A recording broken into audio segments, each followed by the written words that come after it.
자, 우리 1년 동안 그 부동산 학개론을 강의할 이동규라고 합니다. 네. 우리 다 열심히 하셔가지고 올해 모두 다 합격하는 좋은 결과가 있기를 바랍니다. 혹시 여기 뭐 오리엔테이션을 하셨죠? 기본적인 오리엔테이션 하셨을 거고, 오늘은 제가 그냥 우리 공부할 때 좀 필요한 거 있잖아요. 1년 동안 공부하면서 여러분들이 좀 합격을 위해서 필요한 내용만 간단하게 좀 설명을 드리고, 그리고 강의 들어가도록 하겠습니다. 자, 우리 여러분 이제 공인중개사 이렇게 시험을 이제 공부를 시작하셨는데, 여기 뭐 처음 하시는 분도 계실 테고, 그죠? 아니면은 뭐 작년에 한번 시험을 보셨다든지 공부를 그동안 좀 하셨던 분도 계실 거예요. 근데 이 공인중개사 시험이 여러분이 공부를 한다고 하니까 뭐 쉽다고 그러던가요? 어렵다고 하던가요? 네, 안 물어보셨어요. 일단 우리 시험은 그렇게 어렵지 않습니다. 네, 합격하는데 어렵지 않기 때문에 너무 그렇게 겁을 먹으실 필요가 없어요. 그러면 왜 많은 사람들이 이렇게 시험에 합격을 하지 못하고 이렇게 떨어질까? 그걸 좀 생각해 볼 필요가 있는데, 일단 우리 시험에 떨어지는 이유가 여러 가지가 있겠지만, 첫 번째는 공부를 좀 늦게 시작하는 경우가 또 많아요. 이 공부를 처음부터 빨리 시작을 해야 되는데 잘 모르시다 보니까 막 5월 달에 막 공부 시작하는 분도 있고 뭐 이런 분들이 많거든요. 여러분들이 일단 11월부터 공부를 시작했기 때문에 그 부분은 잘 하신 것 같고요. 그리고 두 번째는 이 공부 기간이 1년이라는 기간이 길다 보니까 중도에 포기하는 분들이 좀 많이 나옵니다. 그래서 근데 그분들이 포기는 했지만 시험장에는 가거든요. 자기들 공부는 안 했지만 시험은 보러 가요. 그분들이 시험 응시 인원의 모수로 이렇게 잡히기 때문에 뭐 합격률이 떨어지는 원인이 되기도 하고, 그래서 일단 중도에 포기하는 분들이 많이 계세요. 그럼 그분들은 왜 포기를 하냐면, 우리 힘드니까 포기했겠죠.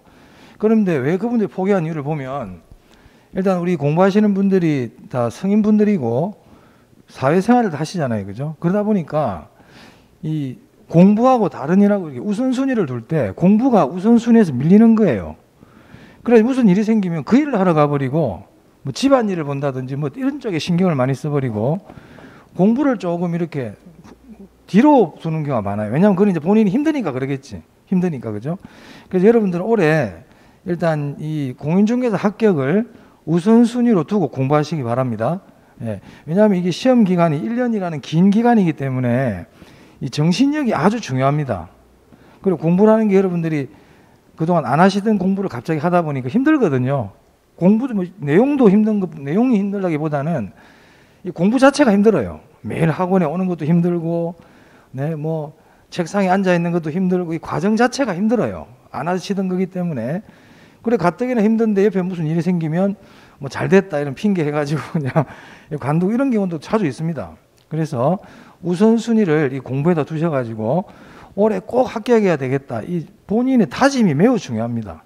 그래서 늘 나는 올해 꼭 합격한다. 내가 떨어지면 다 떨어진다. 내가 안 붙으면 누가 붙으리. 이런 마음으로 학원을 공부를 하셔야 돼요. 자, 그리고 일단 공부에 대한 계획도 좀 세우셔야 되는데, 이 학습 계획을 세울 때는 너무 무리한 계획은 세우지 마세요. 네, 너무 무리한 계획을 세우다 보면 실천이 안 돼. 내가 만약에 하루에 공부할 시간이 한 4시간 정도 되는 데 있잖아요. 학습 계획을 4시간 이렇게 짠단 말이야. 그럼 그 실천 못 해요. 그러니까 내가 4시간 정도 공부할 시간이 있으면 한 2시간 정도 하겠다. 이런 식으로 여유롭게 계획을 세우라는 거예요. 그러면 우리가 좀 실천을 좀 할 수 있거든요. 근데 내가 너무 타이트한 계획을 세워가지고 실천을 못하면 실망이 생겨. 본인한테 실망이 돼. 그러니까 본인에 대한 실망이 생기면 포기하거든요. 내가 그럼 그렇지 이런 식으로 돼가지고 자신감을 잃습니다. 그래서 조그마한 성취들이 모여가지고 큰 성취가 이루어지기 때문에 계획을 조금씩 내가 할 수 있는 편안한 계획을 세워가지고 하나씩 달성해 가시는 게 좋아요. 그래서 우리가 11월, 12월은 어차피 우리가 1월부터 이제 기본적인 강의가 들어가기 때문에 11월, 12월은 내가 공부하는 체력을 키운다. 이 공부에 대한 좀 자신감을 갖게 하겠다. 이런 쪽에다 포인트를 맞춰가지고 11월, 12월을 보내시는 게 좋습니다. 자, 그리고 아까 제가 우리 시험은 쉽다고 그랬잖아요. 그죠? 자, 이거는 뭐 여러분들을 뭐 이렇게 위로하기 위해서 말씀드린 게 아니고 실제로 우리 시험 어렵지 않아요. 시험을 또 어렵게 낼 이유도 없어요. 출제자들이. 왜냐하면은 시험을 쉽게 내도 뭐 다 틀리고 하기 때문에 굳이 시험 문제를 어렵게 내가지고 요걸 얻어먹을 필요가 없습니다. 자, 40문항 중에 어려운 문제도 있어요. 어려운 문제도 있고 계산 문제도 있거든요. 하지만 그런 문제는 출제자들이 틀리라고 내는 거예요. 어렵게 만들기 위해서. 그렇다고 그 문제가 포지션이 많은 걸 비중을 차지하는 게 아니거든요. 그러니까 어렵게 내고 계산 문제 같은 경우는 그냥 틀려줘도 괜찮아요. 틀려줘도 괜찮고 중급, 하급의 난이도의 문제들이 많이 나온단 말입니다. 그 문제를 맞추면 돼요. 근데 그 문제를 맞출 생각을 안 하고 어렵게 나오는 걸 자꾸 고민을 하거든요. 이거 어렵게 나온다던데 어떡하지? 계산 문제가 나온다던데 어떡하지? 뭐 어떡하긴 어떻게 안 풀면 되지. 네? 안 풀면 되잖아요. 쉬운 걸 어떻게 하지? 쉬운 걸 왜 틀리지? 이걸 고민하세요. 그러니까 기본이 되는 문제만 맞춰도 다 합격합니다. 다 합격합니다. 그래서 어려운 쪽에는 신경을 쓰지 말고 꼭 알아야 될 내용들만 내가 잘 정리하자. 그래서 시험장 가가지고 60점만 받자. 이런 마음으로 공부하시면 돼요. 아시겠죠? 그리고 저는 저와 같이 1년 동안 공부하시면, 저도 내 나름대로 목표가 있죠. 1년 동안 저와 같이 공부하신 분은 개론은 70점을 넘겨드리자가 제 목표입니다. 그래서 개론을 70점을 넘기면 민법은 50점만 받아도 60점이 나오잖아요. 그죠?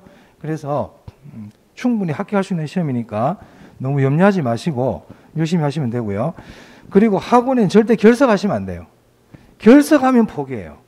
그래서 학원은 힘들더라도 여기 와서 그냥 졸면 안 되겠지만 여기 가서 공부는 좀 하든 둘째 문제지만 일단 학원은 빠지면 안 돼요. 학원을 이틀, 3일 이렇게 빠지다 보면 결국 계속 안 나오게 되거든요. 그래서 힘들더라도 학원에는 빠지지 마시고 꾸준히 나오시기 바랍니다. 아시겠죠? 네. 자, 그러면 그 외에 공부와 관계되는 것도 강의 중간중간에 제가 말씀을 드리고요. 우리 차례 한번 보겠습니다. 차례.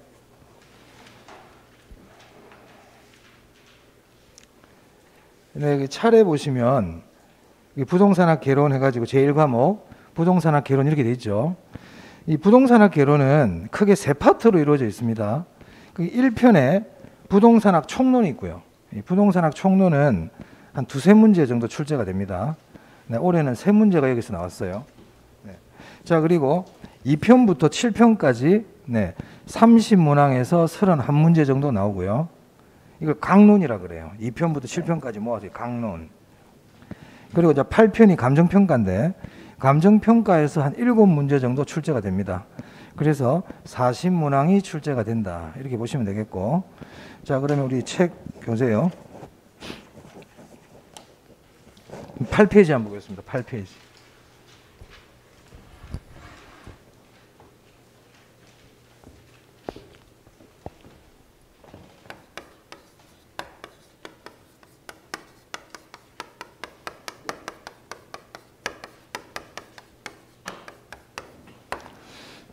자, 부동산학 총론인데, 제 수업은 가능하시면 좀 필기를 좀 하시기를 권해드립니다. 네, 제가 필기는 2월 달까지는 제가 필기를 좀 합니다. 1, 2월까지는. 제가 필기를 하는 이유는, 물론 우리가 공부하는 기본서도 있지만, 기본서 내용은 너무 방대하다 보니까, 여러분들 공부하다 어려우신 게 있으면, 빨리빨리 찾아볼 수 있도록 하기 위해서 제가 노트를 하나 만들어 드리기 때문에, 1, 2월까지는 제가 필기를 하거든요. 그래서 가능하시면 필기를 하시는 게 좋아요. 네. 자, 부동산학 총론의 첫 번째 우리가 알아야 될 내용이 부동산학의 성격입니다. 이 부동산학이라는 거는 그냥 우리 부동산에 대한 공부가 부동산학이겠죠. 네, 시험에서 부동산학이 뭡니까 이런 거 묻지 않아요. 그런데 이런 부동산학이 다른 학문에 비해서 가지고 있는 성격이 있다는 거예요. 성격. 그게 우리 부동산학의 성격이에요. 첫 번째는 종합과학입니다. 종합과학. 이 종합과학이라는 말은 이 이름부터가 보니까 종합이라는 말이 들어가잖아요. 그죠? 이 종합이라는 것은 뭘 모아놨다는 얘기겠죠. 부동산학이라는 학문이 이 대학에 지금은 부동산학과도 있지만 이렇게 부동산학이라는 학문이 생긴 게 얼마 안 돼요. 한 1970년대 정도에 생겼기 때문에 그전에는 부동산학이라는 게 없었습니다. 근데 이 부동산학이라는 게 어떻게 생겼냐면 기존에 있는 학문들 있죠. 법학이나 경영학이나 경제학이나 건축학 기존에 있던 학문들 중에서 부동산과 관계되는 것들을 모아가지고 만든 학문이에요. 한마디로 잡학이지, 잡학.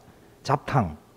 근데 잡탕 이런 말을 할 수 없으니까 그걸 우리가 종합과학이다 이렇게 표현합니다. 그러니까 여러 학문들과 관계가 있다.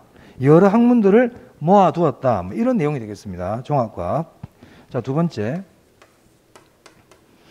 부동산학은 응용과학이에요. 응용과학.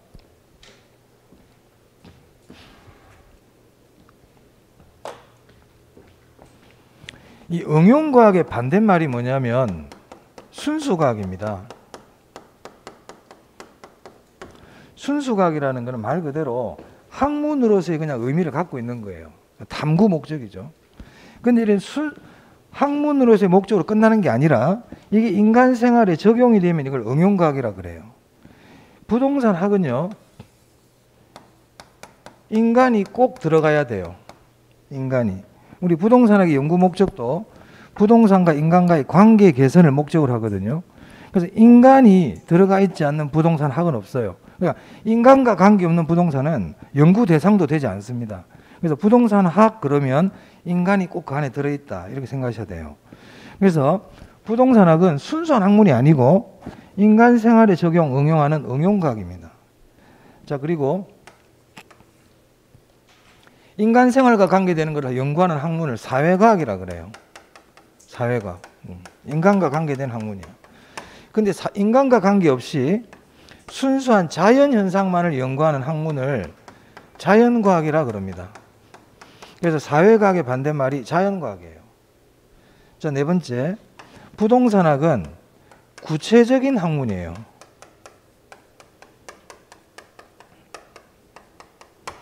구체적의 반대말이 뭘까요? 네, 추상적이거든요. 네, 구체적의 반대말 추상적이다. 네, 좀 기억해 주세요. 우리 개론에서 자주 나옵니다. 구체적의 반대말은 추상적. 구체적의 반대말은 추상적. 그래서 부동산학은 종합응용 사회과학이면서 구체적인 학문이에요. 그런데 얘들은 전부 다 이거 반대말들이잖아요. 그럼 부동산학은 순수 자연 추상적 학문일까요? 이것들이 아닐까요? 이것들이 아니겠죠? 맞습니까? 네. 그래서 부동산학은 순수 자연 추상적 학문이 아닙니다. 네, 시험에서 한 번씩 물어봅니다. 이 부분을. 네. 자, 두 번째. 자, 경제 주체가 있어요. 이 주체라는 것은 행동하는 당사자죠. 그러한 어떤 일을 하는 주인공이라 보시면 돼요. 그럼 경제 주체라는 것은 경제 활동을 하는 주인공 이런 뜻입니다. 이 경제 주체는 크게 첫 번째 공적 주체가 있어요. 공적 주체. 공적 주체를 공공부문이라고도 그럽니다. 공공부문. 그럼 이런 공적 주체는 어떤 것들이 있냐면 정부. 네, 정부는 우리 행정부를 줄임말을 정부라 그러죠. 국토교통부, 뭐 보건복지부 뭐 이런 게 정부가 되겠어요. 그 다음에 지방자치단체, 부산광역시청, 뭐 동래구청 이런 게 지방자치단체가 되겠습니다. 그리고 각종 공사, 한국토지주택공사, 한국주택금융공사, 한국도로공사 이런 공사들, 네, 공적 주체예요. 이 공적 주체를 제1섹터라고 그럽니다. 제1섹터. 네, 섹터는 부문이란 뜻인데요. 공적 주체를 제1섹터라고 불러요. 자, 공적 주체가 있으면 사적 주체가 있죠. 사적 주체는 민간 부문이라고 그럽니다. 민간. 그럼 이런 사적 주체는 어떤 것들이 있냐면 개인, 기업, 네, 조합이에요. 재개발조합, 재건축조합, 농업협동조합 이런 조합들 다 사적 주체에 들어갑니다. 그럼 이 사적 주체들은 몇 섹터라고 부를까요? 1이니까 뭐 2겠죠, 그죠? 네, 제2섹터죠. 자, 제가 여기다 여백을 남겨놨는데 이 민간을 시장이라고도 그럽니다. 민간을 뭐라 그런다고요? 시장. 우리 개론은 부동산학 개론은요. 우리 중개사 과목이 전부 다 법이거든요. 다 법이죠.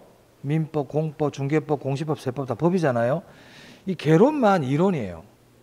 개론만 이론이다 보니까 부르는 명칭이 다양해요. 어떤 사람은 사적 주체라 그러고 어떤 사람은 민간이라 그러고 어떤 사람은 시장이라 그러고 똑같은 말인데도 부르는 방법이 다르단 말이에요. 이게 조금 우리가 애로사항 중에 하나예요. 그래서 민간이라는 말이나 시장이라는 말이나 같은 말입니다. 같은 말. 네. 자, 세 번째. 자, 공적 주체와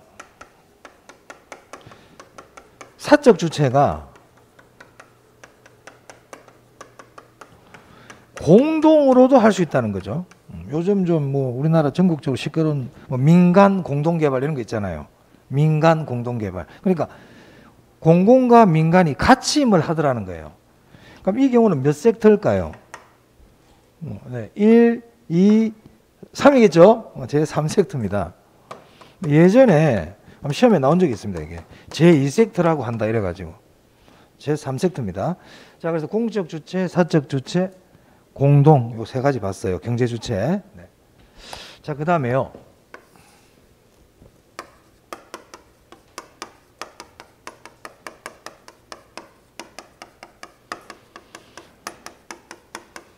부동산의 3대 측면이라고 있어요.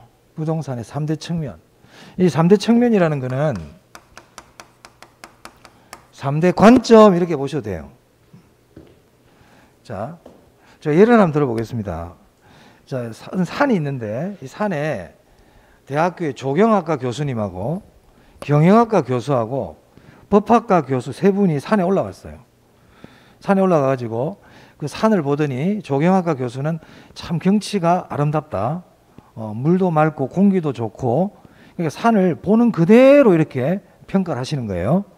자, 그런데 이제 경영학과 교수는 그 산을 보더니 여기에다가 산을 밀고 실버타운을 만들면 참 큰 돈이 되겠구나. 큰 수익을 낼 수 있겠다. 그러니까 이 산을 보고 돈 생각을 하고 있는 거죠, 지금. 네. 자, 그랬더니 옆에서 법학과 교수가 여기는 개발 제한 구역이기 때문에 개발이 불가능합니다. 개발하기가 힘듭니다. 이렇게 법적인 관점에서 그 산을 해석하고 있더라는 거예요. 즉 하나의 부동산이지만 보는 사람에 따라서 관점이 다를 수가 있죠. 그러니까는 어떤 물건을 봤을 때 볼 수 있는 관점은 많아요. 지금은 제가 3가지 했지만 10개가 될 수도 있고 20개도 될 수 있거든. 그런데 부동산에 있어가지고는 중요한 3가지 관점이 있더라 그럽니다. 그걸 부동산의 3대 측면이라 그럽니다. 이 부동산의 3대 측면은 시험에서 부동산의 3대 측면이 뭡니까? 이거는 건 안 물어봐요. 안 물어보지만 우리 개론을 전반적으로 이해하기 위해서는 부동산의 3대 측면은 알고 있어야 된다. 그래서 이 부동산의 3대 측면에 뭐가 있느냐? 첫 번째, 조금 전에 조경학과 교수처럼 그 부동산의 외형을 보고 평가하는 거, 그거를 기술적 측면이라 그래요. 이 기술적 측면은 형태를 가지고 하는 겁니다. 형태, 유형의 측면이죠. 이 앞에 건물들이 많이 있던데요. 이 건물 보고 야 10층짜리 멋진 건물이다. 지하 5층까지 있네. 엘리베이터가 3개나 있구나. 이거 전부 다 기술적 측면인 거예요. 저 건물은 왜 이제 경사가 졌지? 기술적 측면이에요. 형태를 보고 판단한다 이 말입니다. 아시겠어요? 저 건물은 나무로 지었네. 저 건물은 벽돌 건물이네. 다 유형의 측면, 기술적 측면이다 이 말입니다. 자, 두 번째, 아까 경영학과 교수처럼 부동산을 경제활동의 대상으로 보는 거예요. 야, 저 건물 보니까 한 100억 하겠는데? 저 건물 꽤 돈이 되겠는데? 저기에 투자하면 돈 좀 벌겠는데? 이게 전부 다 경제적 측면이에요. 경제적 측면.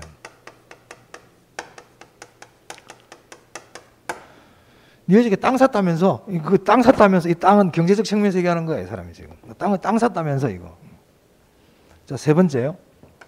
세 번째가 법률적 측면입니다. 야, 그 용적률이 어느 정도 나와? 건축법상? 건축법상 규제는 없어? 이게 다 법률적 관점이에요.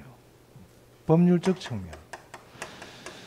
그래서 경제적 측면과 법률적 측면은 형태가 아닌 무형입니다. 무형. 자, 부동산의 3대 측면 뭐라고요? 한번 읽어볼까요? 기술적, 경제적, 법률적. 오케이. 자, 여러분 우리가 지금 공부 이제 첫 시간인데요. 첫 시간인데 공부를 할 때 본인이 주인공이 돼야 돼. 강의하는 내가 주인공이 아니고 여러분이 주인공이야. 그럼 주인공은 어떤 게 주인공이에요? 주인공은 대장이지, 한마디로. 대장이라서 마음대로 하는 게 아니고 이 수업 시간에 여러분이 주가 돼야 돼. 이 수업 시간 자체가 내가 주인이라는 생각으로 공부를 해야 돼요. 그렇기 때문에 소극적이면 안 돼. 적극적이어야 돼. 적극적. 어떻게 하면 공부를 적극적으로 한다는 게 뭘까? 조금 전에 제가 부동산의 성격, 경계 주체, 3대 측면 이걸 설명하고 있잖아요. 그러면 한번 적고 그렇구나 이렇게 넘어가는 거는 적극적인 학습이 아니에요. 우리가 공부를 처음 할 때부터 좀 좋은 습관을 길러야 되거든요. 이걸 하고 나서 제가 이번 넘어갈 때 한번 여러분들은 머릿속에 한 번 더 이걸 한번 읽어보고 이렇게 하는 게 좋아요. 한 번 더. 왜? 집에 가서 공부 잘 안 하시잖아요. 그죠? 공부는 여기서 끝내야 돼. 공부는 우리 공부의 80%는 언제 끝낸다? 수업 시간에 끝내는 거예요. 그런데 대부분의 수험생들이 어떤 생각을 하냐면 집에 가서 동영상 좀 보지 뭐. 봅니까? 난 동영상 본다고 그러고 보는 사람 본 적이 없어요. 30분 보다 꺼버리잖아. 동영상을 3시간, 4시간 본다는 자체는 물리적으로 불가능해요. 하루는 볼 수 있겠지. 하루는. 1년 동안 본다고? 못 봅니다. 지금 보는 사람 본 적이 없어요. 그러니까 동영상을 보겠다는 생각 자체는 버려.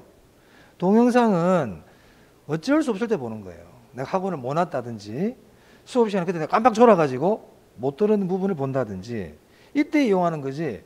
수업 시간에는 탱냐탱냐 하다가 집에 가서 나중에 동영상 보지 뭐 이런 생각을 조금이라도 하시는 분이 있다면 지금 빨리 버리셔야 돼요. 그게 습관되면 안 되거든. 그러면 안 된단 말이야. 그러니까 공부는 언제 끝낸다? 수업 시간에 끝내. 그게 공부 잘하는 사람들이야. 그래서 예전에 우리 학력고사 1등을 해도 인터뷰가 뭐라 그래요? 수업 시간에 충실했습니다. 교과서 위주의 공부를 했어요. 그럼 사람들이 뻔한 얘기 한다 그러지. 아니야, 그게 뻔한 얘기 하는 게 아니고 그게 진짜로 그렇게 했어. 수업 시간이 중요하다니까. 그래서 수업 시간에 앞에 강의하는 사람들에게 아주 집중해야 됩니다. 이 사람이 뭐 하는지 눈을 떼면 안 돼요. 콧구멍 후비, 귀를 후비 다 보고 있어야 돼. 네? 그리고 이게 끝날 때마다 제가 조금씩 털을 두거든요. 이렇게 바로바로 빨리빨리 안 하고요. 그때는 앞에 했던 걸 한번 여러분이 머릿속에 한번 새기면서 가는 게 좋아요. 그런 게 적극적인 학습이야. 내가 주인이 된 학습. 내가 주도가 된 학습. 그렇게 공부를 하다 보면 좋은 점들이 많습니다. 수업이 지루하지 않고요. 안 졸려요. 안 졸려. 우리가 경기장에서 손님을 이렇게 뚝 보고 있으면 잠이 오는데 내가 직접 운동장에 뛰어 들어가면 땀도 나. 잠도 안 오고. 그러니까 내가 이 수업의 주인공이 돼야 돼. 아시겠죠? 그러니까 의도적으로 자꾸 생각해야 됩니다. 또 망각을 하거든요. 그러니까 좀 내가 해해지다가도 내가 주인공인데 내가 적극적으로 해야 되는데 이런 마음을 자꾸 리마인드 해야 된다. 꼭 그렇게 하세요. 11월 달부터는 우리 학습 습관을 기르는 게 더 중요하단 말이야. 공부하는 것도 중요하지만 이 학습 습관을 처음에 잘 잡아야 끝까지 갈 수 있어요. 그게 중요하다. 어찌 보면 하나 배우는 것보다.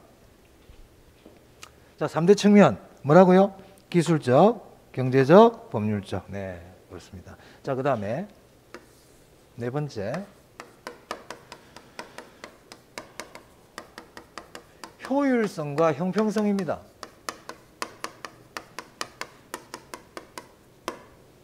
자, 효율성과 형평성도 마찬가지로 시험에서 효율성이 뭡니까? 형평성이 뭡니까? 이런 거는 안 물어봅니다.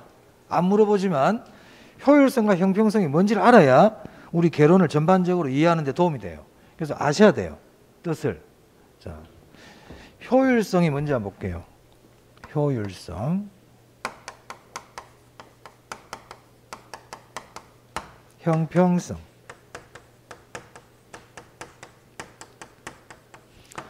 자, 우리 효율성이라는 말은 여러분이 자주 써요. 평소에. 자, 야, 너 시간 좀 효율적으로 써. 이런 얘기 해요, 안 해요? 하죠. 자제분들한테 용돈을 주면서 야, 너 용돈 좀 효율적으로 써라. 그렇게 막 쓰면 어떡해? 또 월급 받는 분에게 야, 월급 좀 효율적으로 관리해. 이런 얘기 하죠.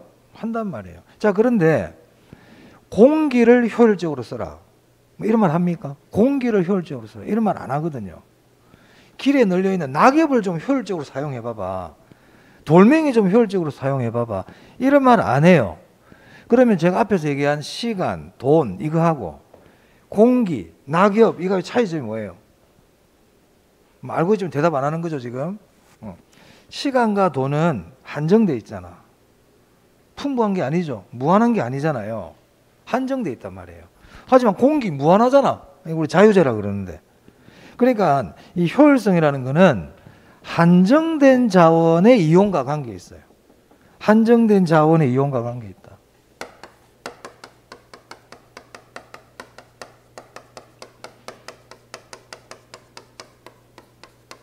네, 이용. 한정된 자원의 이용과 관계에 있어요. 그럼 한정된 자원을 그럼 어떻게 이용해야 될까? 이게 효율성이거든요. 자, 우리가 또 물건을 만들려면 원료가 들어가야 돼요? 안 들어가야 돼요? 원료가 들어가야 물건이 나올 거 아니에요. 투입이 돼야 결과가 나오겠죠. 그렇습니까? 그래서 투입, 산출이라는 게 있단 말이에요. 투입은 원인이고 산출이 결과물이에요. 자, 그럼 원료를 투입하려고 그러는데 원료가 무한하다, 한정돼 있다. 한정돼 있잖아. 우리 뭐 원료 무조건 석유 한정돼 있어요? 안 돼? 석유 한정돼 있잖아. 우리 자원은 한정돼 있다니까. 자원은 무한합니다. 유한합니다. 한정돼 있다고요. 토지도 무한해요. 토지도 한정돼 있어요. 한정돼 있잖아요. 그러니까 자원은 한정돼 있단 말이야. 그러면 자원을 투입해 가지고 결과물이 나와야 되는데 이 투입하는 자원은 한정돼 있으니까 많이 집어넣을 수가 있어요? 없어요? 없잖아요. 아니 많으면 많이 써도 되지. 없는데 한정돼 있는데. 그러니까 투입은 많이 할 수 없는 거예요. 그럼 투입을 많이 못하면 결과물도 작게 나오겠죠. 그렇잖아요. 적게 넣으니까 적게 나오는 건 당연한 거야. 이거는 효율성이 아니야. 효율성은 뭐냐? 집어넣는 건 적게 집어넣었지만 나오는 결과물은 많이 나오도록 해보자. 이거를 연구해보자. 이게 효율성이에요. 집어넣는 건 적게 집어넣었지만 결과물이 최대한 나올 수 있도록 하는 게 어떤 방법이 있을까? 이런 걸 찾아가는 게 효율성이에요. 자, 여러분 공부하는 시간 하루 3시간밖에 없어. 내가 투입할 수 있는 시간은 3시간밖에 없다니까. 그런데 이 3시간을 이용해가지고 합격을 해야 돼. 그럼 어떻게 합격할까? 이걸 연구해야 될 거 아니에요. 이 3시간을 어떻게 내가 이용을 해야 합격을 할 수 있을까? 그 방법을 찾아야 될 거 아니에요. 이런 게 효율성이라고요. 그럼 예를 들어서 1차 과목이 중요하다 그러던데 그럼 1차에 내가 한 시간을 2시간을 할애하고 2차 과목에는 한 1시간을 내가 할애해야 되겠다. 아침에 일어나니까 좀 집중이 잘 되니까 이 3시간을 아침에 내가 집중적으로 배치해야 되겠다든지 이렇게 방법을 찾아가야 될 거 아닙니까? 이게 효율성이다 이 말이에요. 효율성은 최소의 투입으로 집어넣는 건 조금만 집어넣고 결과는 최대의 결과가 나올 수 있도록 이용해보자. 이게 효율성이에요. 그럼 보세요. 투입이라는 건 일종의 원가거든. 원가, 비용. 그 집어넣는 거는 조금만 집어넣고 나오는 거는 많이 나오면 이익이 어떻게 되겠어요? 이익이 극대화 안 되겠어요? 그렇죠? 그래서 효율성은 이윤 극대화야. 이윤 극대화. 한마디로 이게 이윤 극대화를 위한 걸 찾는 방법인 거예요. 어떻게 하면 이윤을 극대화시킬까? 이게 효율성입니다. 그래서 효율성을 경제원리라고도 그래요. 경제원리. 시장원리라고도 그럽니다.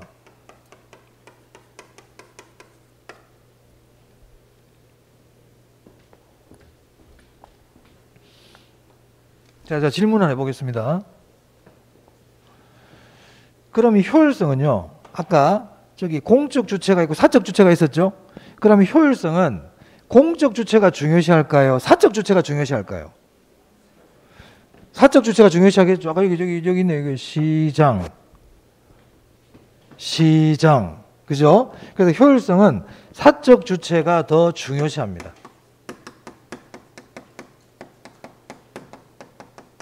네, 예전에 시험에 한번 나왔습니다.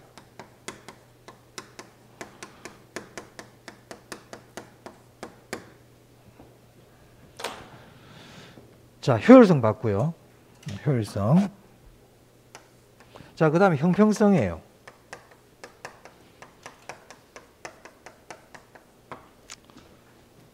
형평성은 뭐냐면, 형평성은 아까 효율성은 한정된 자원의 이용과 관계 있다고 그랬죠?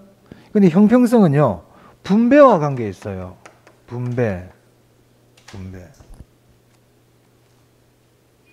자, 제가 아까 효율성이 시장 원리라 그랬는데, 우리가 시장 원리라는 거는 우리가 나중에 시장론에서도 공부하겠지만, 시장 원리를 한마디로 얘기하라 그러면 경쟁 원리예요. 경쟁. 시장 원리는 경쟁 원리야. 그러면 경쟁을 한다는 얘기는 탈락하는 사람이 나온다는 거예요. 자, 기업에서 1년 예산의 인건비가 1억이야. 우린 1억을 가지고 사람을 써야 돼. 월급을 줄 수 있는 돈이 1억밖에 없어. 그러면 사람을 채용을 해야 될 거 아니에요. 그래서 10명을 채용하기로 했어요. 한 명당 1,000만 원씩 인건비를 줘가지고 1억이라는 인건비 예산이 잡혔단 말이야. 근데 10명을 채용하려고 그러는데 원서를 접수한 사람이 100명이야. 100명. 입사 원서를. 그럼 90명 탈락시켜야 될 거 아니에요. 그럼 90명 어떻게 탈락시켜요? 경쟁을 통해서. 뭐 달리기를 시키든, 뭐 밥을 빨리 먹기를 시키든, 뭐 선착순을 시키든, 경쟁을 통해 가지고 10명을 뽑아내야 될 거 아니에요. 맞아요? 그럼 90명 어떻게 돼? 탈락이야. 그럼 얘들은 시장은 신경 안 써, 얘들은. 그게 시장 원리입니다. 시장 원리는 탈락한 사람을 신경 쓰는 게 아니에요. 어쩔 수 없어, 이게. 왜? 한정된 자원을 가지고 가장 좋은 결과물을 내야 되기 때문에 잘하는 애들밖에 쓸 수가 없어요. 그럼 탈락한 애들은 어떻게 되느냐? 이 사람들을 돌봐줘야 된단 말이에요. 그러니까 이 사람들을 돌봐줘야 된다는 개념이 형평성이에요. 형평성. 자, 우리 자본주의 사회에서 소득이라는 게 우리가 경제활동을 통해서 돈이 이렇게 수익이라는 게 발생되잖아요. 그럼 이 수익은 돈을 누가 가지고 갑니까? 능력 있는 애들이 많이 버는 거야. 능력 있는 사람들이 돈을 많이 번다고요. 그게 경쟁이기 때문에 어쩔 수 없어요. 그러면 능력이 떨어지는 사람, 돈을 많이 벌 수가 없죠. 그게 저소득자잖아요. 그렇기 때문에 이 사람들은 시장 원리에 의하면은 어쩔 수 없는 거예요. 어쩔 수 없는. 우리 의자 10개 갖다 놓고 뺑뺑이 돌아. 빙빙빙 돌다 호랑이 빽 불면 앉아야 돼. 그럼 10명 빼고는 탈락이지. 그게 시장 원리야. 그러면 이 탈락한 사람들을 어떻게 하느냐 이 말이에요. 이 탈락한 사람들도 우리가 돌봐줘야 된다. 이 사람들에게도 우리가 다 이겼다고 그래서 독식하면 안 되고 이 사람들에게도 우리가 뭔가를 이렇게 나눠줘야 돼. 이게 형평성이에요. 그래 여기서 분배라는 거는 똑같이 n분의 1로 나누자 이게 아닙니다. 그건 공산주의. 그러니까 시장성의 원리에 의하면 능력 있는 애들이 독식을 하니까 너희가 그거 다 먹지 마라. 그 시장 원리는 다 먹는 거지만 그렇게 하면 안 된다. 우리 사회적으로. 우리 같이 다 더불어 잘 살아야 되지 않느냐. 그러니까 능력이 있다고 해서 다 가져가지 말고 좀 능력이 떨어지고 소득이 좀 약한 사람들도 너희가 좀 나눠줘라. 이게 형평성이에요.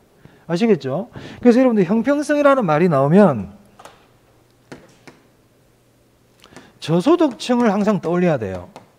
저소득층. 경제적 약자. 그래서 저소득층과 경제적 약자를 배려하는 게 형평성이다. 이렇게 보시고 문제를 풀어야 돼요. 그럼 제가 질문해 보겠습니다. 자, 우리 한국토지주택공사에서 공공임대주택을 공급하고 있죠. 그죠? 그럼 이 공공임대주택은 효율성을 위한 정책입니까? 형평성을 위한 정책입니까? 형평성을 위한 정책이지. 형평성을 위한 정책. 부산시에서 불량주택, 저 달동네에 있는 불량주택 문제를 해결해 주기로 했어요. 시에서. 효율성을 위한 정책입니까? 형평성을 위한 정책입니까? 형평성. 시장은 그런 거 해결해 주지 않습니다. 시장은 근데 신경도 안 써요. 걔들한테. 형평성에 의해서 그걸 해주는 거예요. 그러면 이 형평성은 사적 주체가 중요시할까요? 공적 주체가 중요시할까요? 그렇지. 이해를 해야 돼요. 그러니까 뜻을 알면 이해가 될 수 있도록 이렇게 공부를 해야 양이 줄어요. 전부 다 외우려고 그러면 안 됩니다. 그래서 어떤 용어가 나올 때 용어의 의미를 아는데 여러분들은 주안점을 둬야 돼요. 우리 개론은 그 용어의 뜻이 중요해. 그럼 효율성 그러면 한정된 자원을 이용하는 거다. 최소를 집어넣어 가지고 최대의 결과가 나오도록 하는 거다. 시장 원리다. 이렇게. 그러다 보면 이게 민간이 우선시한다는 걸 바로 알 수 있죠. 이윤극대화니까. 그죠? 하지만 형평성은 저소득층을 배려하는 거다. 그럼 이건 정부가 더 중요시하겠구나. 이거 저절로 알 수 있잖아요. 그죠? 이렇게 정리를 하셔야 돼요. 자, 그리고 이 효율성과 형평성은요. 동시에 둘 다 만족시키기는 어려워요. 어렵습니다. 만족시키기 어려울 뿐만 아니라 효율성을 추구하잖아요. 효율성을 추구하면 형평성 떨어져요. 형평성을 추구하다 보면은요, 효율성이 떨어져요. 그런 관계를 상충이라 그래. 상충. 부딪힌다고. 그럼 아까 공공임대주택은 형평성을 위한 정책이라 그랬죠. 그죠? 그럼 여러분들은 제가 얘기를 안 해도 효율성은 떨어지겠구나 이렇게 생각하셔야 돼요. 효율성은 떨어지겠구나. 아니 가뜩이나 부족한 자원을 왜 제 값도 못 받는, 공공임대 아파트들은 제 값을 받아요, 싼 값을 받는 거예요. 그래, 시장 원리는 그게 아니거든. 야, 왜 가뜩이나 부족한 자원을 가지고 아파트 지어가지고 싼 값을 왜 파는데? 이게 시장 원리야. 제 값 받아야지. 이게 시장 원리거든. 근데 형평성은 야, 저소득층 돈 없잖아, 그러니까 가격을 좀 낮게 받아야지. 이게 형평성이에요. 그러니까 효율성 측면에서는 형평성을 이해를 못하는 거지. 무슨 말 알겠습니까? 그러니까 효율성을 추구하면 형평성 떨어지는 거야. 형평성을 추구하면 효율성 떨어지는 거예요. 아시겠죠? 우리 나중에 이제 또 가면 지역지구제는 이런 것들이 나오는데, 이 지역지구제는 효율성을 위한 제도거든요. 그러면 효율성을 위한 제도다 그러면 뭐는 져야 된다? 형평성은 져야 된다. 이런 것들은 기억하셔야 됩니다. 자, 효율성과 형평성 봤고요. 자, 그 다음에 13페이지 한번 볼게요. 우리 교재 13페이지. 자, 교재 13페이지 보시면 그 부동산의 분류라고 있습니다. 찾았나요? 네. 그 부동산의 분류 옆에다가 이렇게 딱 해가지고요. 토지의 분류, 주택의 분류 이렇게 적어주세요. 밑에 있어요. 있지만 저는 한눈에 보이게끔, 주택의 분류는 다음 페이지에 있기 때문에 부동산의 분류는 토지의 분류와 주택의 분류로 나눌 수 있다 이 말입니다. 이 토지의 분류는 매우 중요합니다. 시험에 그냥 나옵니다. 올해도 당연히 나왔고요. 매년 나와요. 근데 이 토지의 분류는 용어기 때문에 암기야, 암기. 거기 보면 택지, 부지, 후보지, 이행지 이름만 쭉 나오잖아요. 이건 이해하는 게 아니야. 택지는 그냥 택지라고 기억을, 택지가 뭔지 기억을 해야지 왜 택지지 이렇게 이해하는 게 아니라고요. 용어라는 거는. 근데 얘는 단순 암기입니다. 암기이기 때문에 제가 지금은 하지 않습니다. 1월 달에 하고요. 그리고 우리 수험생분들이 이 토지의 분류는 다 맞춥니다. 틀린 사람 없어요. 시험 칠 때까지 제가 한 50번은 얘기해.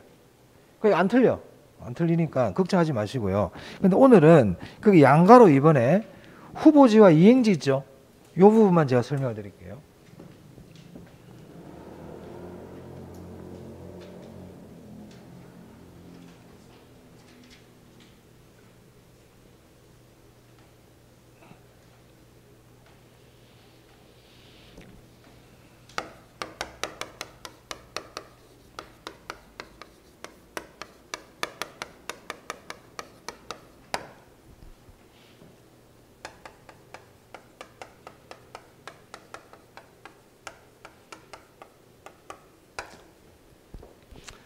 자, 토지의 용도지역이라는 게 있어요. 용도지역. 이 용도지역이라는 거는 토지를 용도에 따라 나눴다 이 뜻이거든요.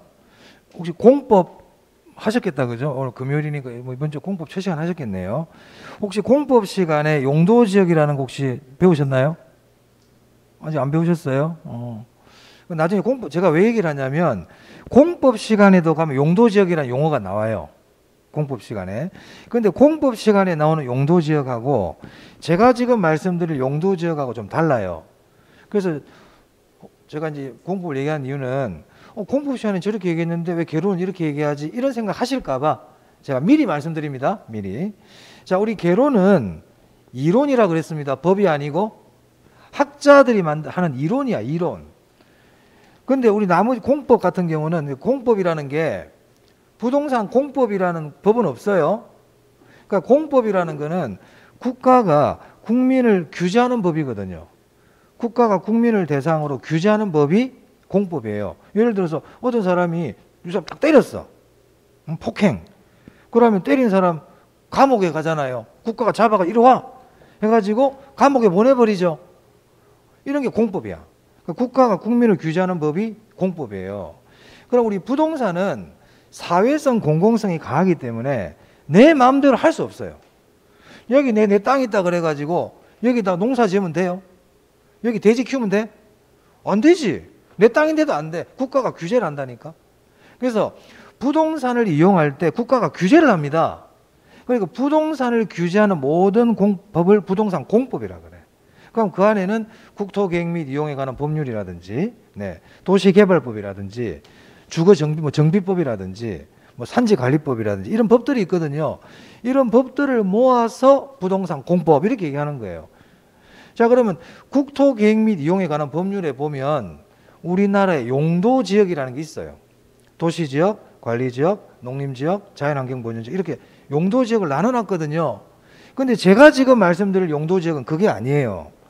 그러니까 이 용도지역은 학자들이 토지의 용도는 이러한 용도로 쓰더라 이렇게 나눠놓은 거고, 국회의원들에 의해서 법으로 만든 용도지역은 그거다 이 말이에요.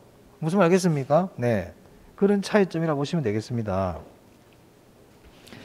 그럼 토지의 용도지역은요 크게 세 가지가 나눠요. 그럼 여러분 토지를 어떤 용도로 쓰던가요? 첫 번째 용도는 건축 용도로 써요. 건축 용도로 집을 짓는다든지 상가를 짓는다든지 공장을 짓는다든지, 그죠? 이렇게 건축 용도로 쓰는 토지를 택지라 그럽니다. 택지. 건축 용도로 쓴단 말이야. 또 토지는 어떤 용도로 쓰냐면 농지라는 용도로 쓰죠. 농지. 그리고 나무 심는 용도인 임지 이렇게 쓴단 말이에요. 그래서 보통 학자들은 다 이렇게 토지 용도를 이렇게 나눈다 이 말이야. 그럼 일본에 가가지고 일본 학자들한테 가가지고 일본 부동산 학자한테 택지, 농지, 임지로 이렇게 나눈다 그러면 그래 오케이 이렇게 이해한다 이 말이야. 학자들끼리는. 근데 일본에 가가지고 우리나라 국토계획 및 이용에 관한 법률에 나와 있는 도시지역, 관리지역, 농림지역, 자연환경보전 이렇게 얘기하면 걔들은 모를 수 있다 이 말이야. 그게 이론과 법의 차이입니다. 아시겠죠? 그런 차이가 있다 이 말이야. 어찌됐든 자, 이 택지는 다시 주거용 택지, 상업용 택지,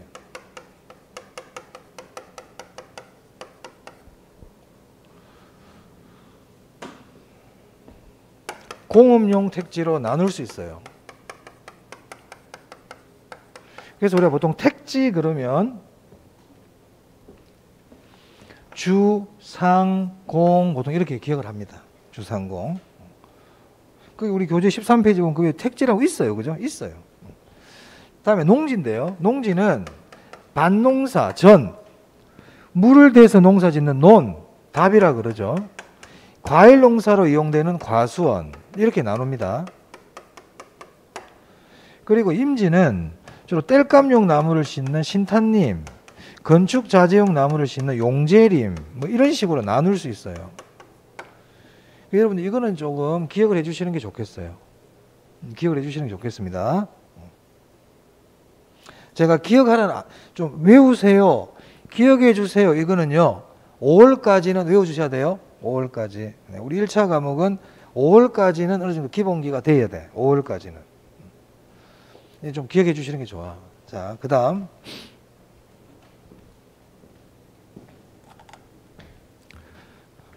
토지는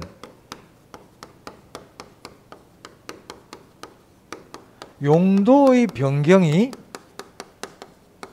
가능합니까? 토지는 용도 변경이 가능한가요? 지금 전으로 쓰고 있는데 택지로 바꿀 수 있나요? 됩니다. 됩니다. 토지는 용도 변경돼요. 그러면은 우리 왜 여기 부산 외곽 지역에 옛날에 논밭이었는데 지금 아파트 들어선 지역 있어 없어? 있지. 저기 어디야 저기 기장 저쪽에 동부산 쪽에 지금 그 많이 짓고 있잖아요. 그 원래 논밭이었잖아. 이미 하고. 근데 여기 어떻게 택지가 됐겠어요? 용도를 바꿨으니까 됐지. 그러니까 토지는 용도 변경이 가능해요? 토지는 용도 변경이 가능합니다. 용도 변경이 가능해요. 가능하다. 자, 그러면 지금 농지인데 택지로 용도 변경이 되고 있어. 우리 용도 변경을 전환이라고도 그러거든요. 용도의 전환. 변경이 전환이잖아요. 그러니까 토지의 용도 변경을 용도 전환이라고도 그래요. 지금 농지인데 택지로 전환 중에 있어. 전환 중에 있다고. 뭐 서류가 지금 이제 통과되고 있는 과정이야. 형질 변경 중에 있다 이 말입니다. 자, 임지인데 택지로 또는 임지인데 농지로 지금 이렇게 전환 중에 있어요. 이러한 토지를 후보지라고 그래요. 제가 나중에 책에 체크해 드릴 거예요. 후보지라고 그래요. 자, 또 지금 전인데 답으로 전환 중에 있어요. 과수원인데 답으로 전환 중에 있어요. 주거용 택지인데 상업용 택지로 전환 중에 있어. 자, 이런 식으로. 요렇게. 이렇게 전환 중에 있는 토지를 이행지라 그래요. 뜻은 무슨 뜻인 줄 아시겠어요? 네? 후보지와 이행지 차이점을 알겠습니까? 근데 이 차이점을 우리가 말로 하는 게 아니거든, 시험에서는. 시험은 우리가 면접 시험이 아니지. 그럼 이걸 뭘로 표시해야 돼? 글자로 나오거든요. 그러니까 우리가 알고 있는 내용을 출제자는 글자로 어떻게 표현하는지를 알아야 돼. 그게 표현 방법을 알아야 된단 말이야. 이건 알겠는데 글로 표현하면 또 모르는 사람들이 있어. 자, 그래서 교재 한번 보겠습니다. 교재. 아니, 줄치지 마세요. 자, 후보지와 이행지 볼게요. 후보지. 부동산의 용도적 지역인 택지지역, 농지지역, 임지지역 상호 간에 전환되고 있는 토지를 말한다. 이렇게 돼 있고, 이행지는 보니까 택지지역, 농지지역, 임지지역 내에서 전환되고 있는 토지를 말한다. 이렇게 돼 있네요. 그러면 후보지와 이행지에서 택지지역, 농지지역, 임지지역이라는 말은 다 들어가네요. 다 들어가죠. 그리고 거기 전환되고 있는 토지, 전환되고 있는도 다 들어가네요. 공통적으로. 그럼 차이 나는 게 뭐예요? 차이 나는 글자가 후보지는 뭐라고 돼 있고 상호간에, 이행지는 내에서. 그래, 그게 포인트네. 자, 그래서 후보지는 상호간에를 줄을 쳐야 돼. 딴 데 줄 필요 없어. 상호간에. 이행지는 어디를 줄 쳐야 될까요? 내에서. 그렇죠. 그래서 우리가 이 글을 읽을 때 중요한 글자를 찾아내는 연습을 많이 해야 된다. 그게 포인트야. 그러면 후보지와 이행지는 시험에 아주 자주 나옵니다. 그러니까 후보지란 딱 나오면 상호간을 찾으면 돼. 상호간을 찾으면 된다고. 요즘 대선 기간인데 대권 후보 상호간에 비방하면 안 돼. 후보 상호간에. 상호간에 나온 후보지입니다. 그러면 내에서 나오면 뭐라고요? 이행지. 그렇지. 됐죠? 그렇게 기억하시면 되겠습니다. 자, 그리고 아까 제가 용도의 변경을 전환이라 그랬잖아요. 이거를 다른 말로 이행이라 그래도 괜찮아요. 그러니까 이행지라고 부른단 말이에요. 그래서 용도의 변경이란 말이나 전환이라는 말이나 이행이라는 말이나 같습니다. 자, 후보지 상호간에 택지, 농지, 임지 상호간에 전환되고 있는 토지. 이행지는요, 택지, 농지, 임지 내에서 전환되고 있는 토지. 됐죠? 자, 그 다음 하나만 더.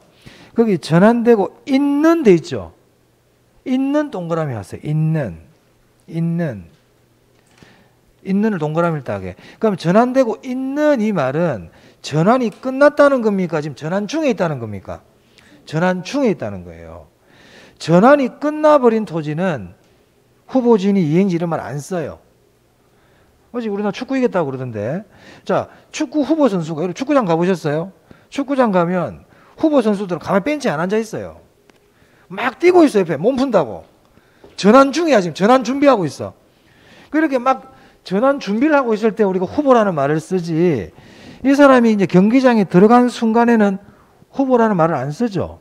그러니까 후보지는 전환 중에 있는 토지, 전환되고 있는 토지예요. 그럼 만약에 후보지란 택지, 농지, 임지 지역 상호간에, 여기까지는 좋아. 전환된 토지 그러면 안 된다 이 말이야. 전환이 되어버리면 택지라고 부르고 농지라고 부르고 임지라고 불러야지 후보지라는 말을 붙이면 안 됩니다. 아시겠죠? 그래서 이제 그런 부분들을 주의해서 읽자 이런 말입니다. 네.